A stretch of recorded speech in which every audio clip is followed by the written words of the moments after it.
At UMC, access to your health care is only a call away. Dial 74-NURSE for free, instant medical advice from experienced and trusted UMC nurses, 24 hours a day. Learn more at umchealthsystem.com.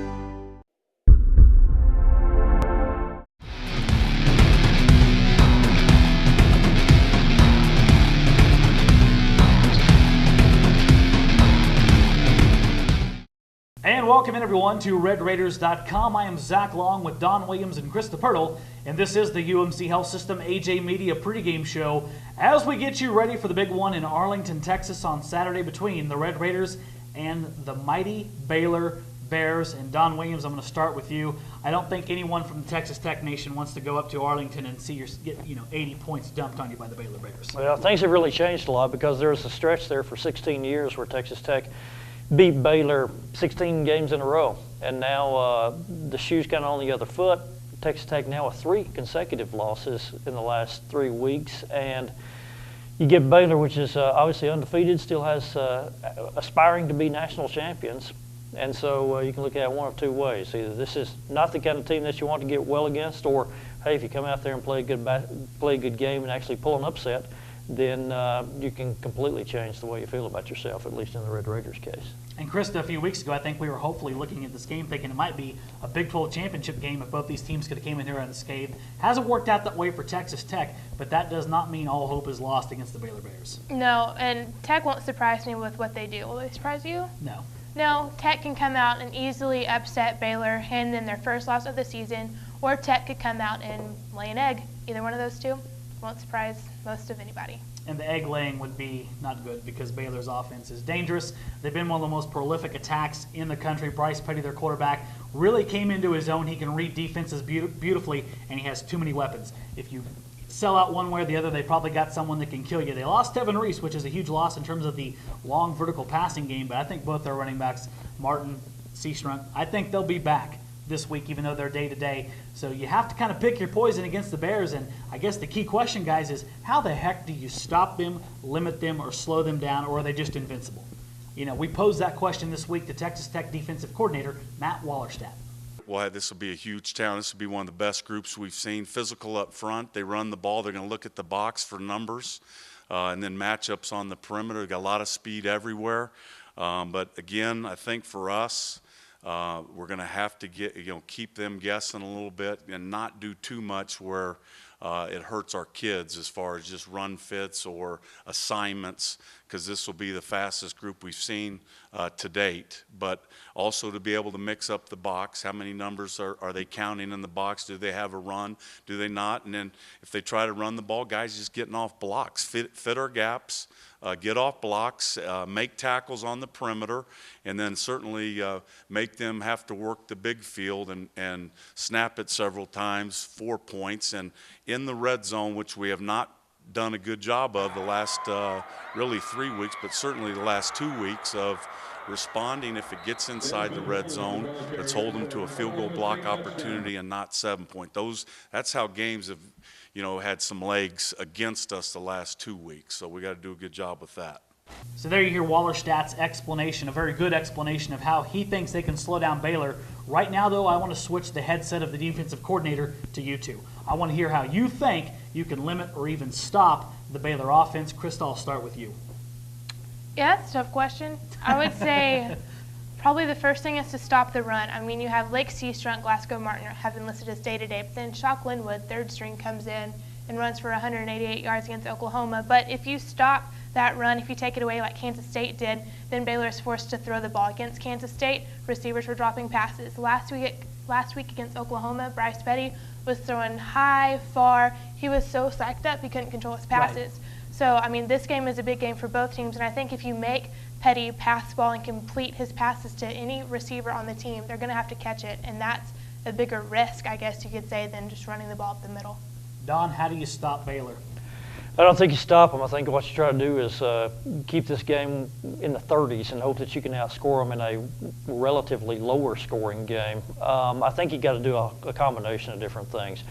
You have to mix it up. You have to show Bryce Petty a lot of different things. I think if you just put 8 people in the box and say you're going to stop the run, then he's going to kill you with 2 or 3 big passes and kill you. And if you say you're going to drop and cover all those receivers, then we've seen even their number 3 running back is the number 2 rusher in the Big 12 Conference. So you have to mix things up. Sometimes you have 8 in the box. Sometimes you rush 3, drop 8. You have to hit Bryce Petty 2 or 3, more than 2 or 3 times. You need to hit him 2 or 3 times a series and throw him off rhythm. And you got to play with a lot of emotion. Tech didn't do that last week against Kansas State. Let Kansas State take the fight to them with those 5 straight touchdown series to start the game. And I think that you're right on there, Don. I think that is the key. Even though they've suffered some injuries and they've had to bring some young kids up who they probably ideally don't want playing this year, the Texas Tech defense has to go back to its roots at the start of the season. Be the aggressor, go down fighting hard, not setting back on your heels. You got to knock the living heck out of Bryce Petty. You make him pick himself off the ground 4 or 5 times and start to doubt his abilities. You saw it early on last week against Oklahoma. He wasn't having fun, but OU all of a sudden forgot how to play defense and also played a horrible quarterback and got boat raced by Baylor. Texas Tech defense, they have to get to him. They have to confuse him. That is the only hope you have against Baylor, is making him have a crappy day, and that opens it up for your offense, and maybe you keep him limited enough to outscore him. Right now, though, I want to move on to the Big 12 Conference as a whole. We've said November was kind of elimination month, guys, and it has definitely worked out to be that way. We now are within sights of the finish line. 3 teams control their destiny, guys. Texas, Oklahoma State, and of course the aforementioned Baylor Bears. If those teams win out, they're going to win the conference. Right now I want to get your guys' opinion on who you think has the best chance to probably end up in the Fiesta Bowl as the BCS representative as the Big 12 champion. Don? I think Baylor will, because I think they're the most well-rounded team. They have very good quarterback play. Petty is an NFL prospect. The offensive line's fantastic with Cyril Richardson. They have, of course, the depth with the running game and the wide receivers. And then the thing, of course, that's really set them apart this year is the defense has played so much better than Baylor defenses have in the past. They have a lot of experience on that unit, and they're playing with a lot of confidence. So I think Baylor also could lose a game and still win the conference, because I think Oklahoma could take care of Oklahoma State for you, and I think Baylor will beat Texas and thereby have a head-to-head matchup against them if both teams finish with 1 loss. So I'm going to go with the Bears, I believe. Krista, who do you see hoisting that trophy? It's still a toss-up for me. I'd like to go with Baylor. I like what I've seen from them this season, but next week's road trip to Stillwater, I just think that Baylor's probably going to lose that game. And then I think that Oklahoma State will win out the rest of its season. I think Baylor will win out the rest of its season. And then with Oklahoma State, with that win over Baylor, that would put Oklahoma State in the first position. So that's where I'm at. I'm kind of leaning towards what you're saying here, Krista. I think it's Baylor's conference to lose, Don. I agree with you on that front, and I think the only team left that has a true skill set on paper that can take Baylor out is just what you said, and that's in Stillwater, Oklahoma against the Cowboys. I think Oklahoma State gets that done. I think Oklahoma State ends up winning this conference, and that's no shot against Baylor. I just think Oklahoma State's starting to look a little bit better. And as I say that, they'll lay an egg on Saturday night and make me look like Then the sports writers will be right, because the sports writers said Oklahoma State to win. Of the few things that everyone has gotten right this year, media-wise, you're right. Because the rest of the stuff, we didn't work out too well in our predictions. That's just the way this season has went. But Oklahoma State could end up as your conference champion. Speaking of the conference, let's go ahead and look at the slate of games this week. Some important games. There's a couple boring ones here, but a lot of things on the line, including bowl eligibility, and of course, the big boy between Oklahoma State and Texas. That is a Big 12 conference elimination game, so to speak, at this point. I'm going to start first, though, with Texas Christian, the old Horned Frogs. They visit Kansas State, the team that drubbed Texas Tech last week. Don, how do you see this one coming out? Battle of the Purple. K-State's got it going right now with 3 consecutive wins. And we saw them play, of course, as good as they probably played all year last week. But, you know, we said last week that Kansas State played Baylor close. They played Oklahoma State close. They played Texas close. And so people kind of forgot about them when they were 0-3 in the conference. But then all they've done since then is win and continue to get better. I think they, particularly at home, should beat TCU without much problem. I think Kansas State wins out. I think they're playing as good a football as anybody in the conference right now. TCU has way too many issues. You go into Manhattan, they're playing for bowl eligibility. Snyder and the Wildcats roll that one, Krista. Everybody's been saying that you don't want to play K-State right now, and I think Tech will tell you the same thing. Right. So I'm going with Kansas State. They're just improving as the season goes by, and they're gonna lay it on TCU. Speaking of bowl eligibility, Don, you look at West Virginia and Kansas. They need 2 more wins, but on that schedule includes Kansas and Iowa State, step 1 against the Jayhawks. That's right. So, It's sitting there for West Virginia to get bowl eligible if they just take care of business. I guess the only thing with West Virginia is they have to make another trip halfway across the country, flying from Morgantown to Lawrence. But they should be able to manage that, I think, and give Kansas its what conference loss in a row would this be for them now? Yeah, right. Hey, they got 2 wins though. It's better than Iowa State. Yeah. Chris, they had the same thing for me. West Virginia should be nice and hacked off after losing that game to Texas last week. They should have won that football game. I think they'll take it out on Charlie Weiss and the 4 Jayhawks. Oh, yeah, I'm with you. West Virginia's going to win this one, get one step closer to playing in a bowl. Iowa State and Oklahoma, I've got no help for Oklahoma. I think right now there's a lot of frustration up there in Norman with the way things are going right now. Iowa State, though, I don't know, Don. What do you see that game going out as? Assuming Oklahoma, even if Oklahoma doesn't get good quarterback play, which they haven't been able to much this year, they should be able to, even with the running game, do what they did against Texas Tech. Just go run the ball down the Cyclones' throat. And you're playing at home against a team that's won, one game? Yeah. So, yeah, Sooners, even with the turmoil going on in Norman, have no problem winning this week. Iowa State wins that game. It's pitchfork and torch time in Norman, folks. So I don't see that happening. I think Oklahoma has enough offensive skill set to win that, Krista. Sooners all the way. Okay, that moves us on to the big boy now. We talked about that as a, 2:30 kickoff, the old ABC game between Oklahoma State and Texas. In recent history, this has been a heck of a game, guys. Oklahoma State has blown some huge leads in Austin that cost them a successful season. A lot on the line right here. Texas, of course, they got some injury problems.